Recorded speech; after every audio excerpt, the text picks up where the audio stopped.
Two of the most powerful emotions a human being can feel are love and regret.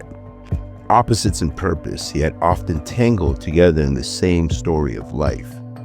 Love is creation. It builds, it binds people across time and space.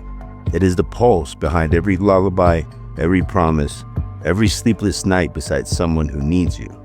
Love is what makes a parent rise without hesitation in the middle of the night, what drives someone to wait at a gate for hours just to see a face again. It's warm and wild, soft and selfless. Love, at its truest, is not a feeling but an act of showing up, of choosing again and again. And then there is regret. Regret is destruction, not in violence but in silence. It lingers in what wasn't said, in the calls never made, in the small moments passed over as if they'd come again. Regret is the ache that fills empty rooms, the ghost of chances we once held and didn't know how to protect. It doesn't yell, it whispers at night, in the quiet spaces between heartbeats, asking, why didn't you? Why didn't you hold on tighter? The difference between them is this. Love looks forward, regret only looks back. Love gives us hope, regret gives us lessons. Love makes us want to be better, regret shows us where we failed.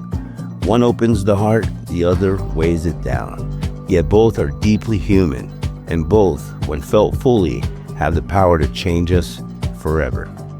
I was able to feel both of these emotions in my 20s. Some people do not feel true love way into their 60s. I feel regret is the emotion mostly felt in the latter part of your life. As we get more in touch with our mortality, regret starts to set in of all the things we should have done with our time on this planet. Another strong emotion that prevents many of us from fully living our lives is fear. Fear is one of the most primal, powerful emotions a human being can feel. It lives deep within us, older than reason, older than language.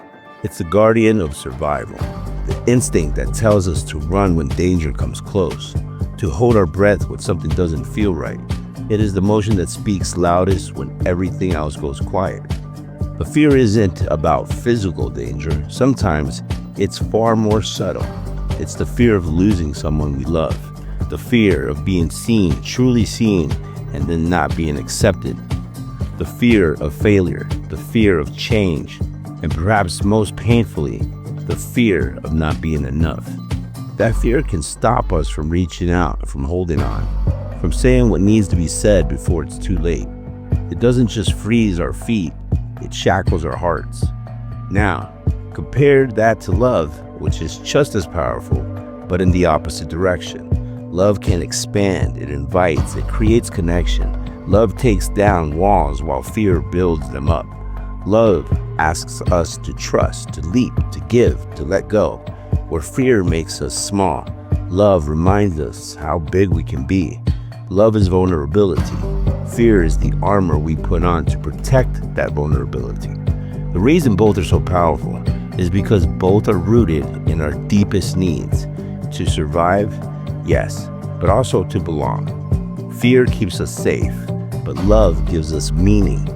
You can't have one without brushing up against the other. To love is to risk, and to fear is often to hide from that risk. But here's the truth.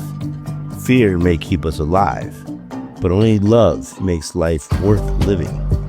When I think back on life, on my life, on Jen, on Monique, on my son, I see now how often fear drove my choices. Fear of commitment, fear of not measuring up, fear of missing out. And in running from those fears, I lost pieces of love I can never fully reclaim. Love and fear are two great forces that shape us. One asks us to hold on, the other tells us to let go before we get hurt. The question that defines our lives, which one do we listen to?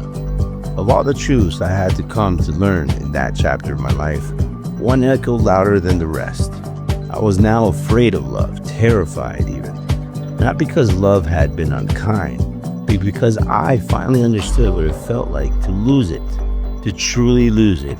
And in that loss, something inside of me withered, something soft, something innocent. After losing the one woman who had seen all of me and still chosen to stay, I couldn't bear the thought of ever placing my heart in someone's hands again. So I shut down. I changed. Not overnight, but slowly, quietly, I became colder, less expressive. I began to hide behind the silence and sarcasm, deflecting anything touched too close to the core. I wore my pain like a well-tailored coat, tight at the seams, but always present. The kind of pain I carried couldn't be undone. It was stitched into the fabric of my being. I knew I'd never be the same again, and for a while, I didn't want to be. The first few weeks after she left were a blur. Grief disguised as survival. I couldn't eat, couldn't sleep. My son's laughter became a haunting memory, echoing through empty rooms. I was shattered, and the only thing that ever truly mends a broken heart is time. That merciless, measured healer we call time. Grandfather time, they say, heals all, but he is never in a hurry. There's a saying, the best way to get over someone is to get under someone else. I tried, I did, and for fleeting moments it helped. A body pressed close, a whisper in the dark, it made the nights bearable, but the emotional void, that never left. It sat with me, in the silence, in the mornings, in the space between touches that meant nothing. I stayed with Monique, not out of love, but out of fear. Fear of being alone. Fear of facing my reflection in a quiet apartment where the only sound was my emptiness. I needed someone, anyone, to remind me I was still wanted, still needed, still a man. That clinging need for reassurance, for connection. In today's day and age, that would be diagnosed as abandonment issues. But back then, it was just survival. What I didn't know, what took years to understand, was the very thing I was running from was the only thing that could truly save me. Learning to be alone. Not in loneliness, but in solitude. To sit with myself, to hold my own hand through the darkness. That's where healing begins.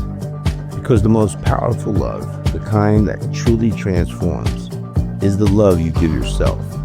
Not out of arrogance, but out of mercy, out of grace, out of finally knowing that you are enough, even in the absence of anyone else.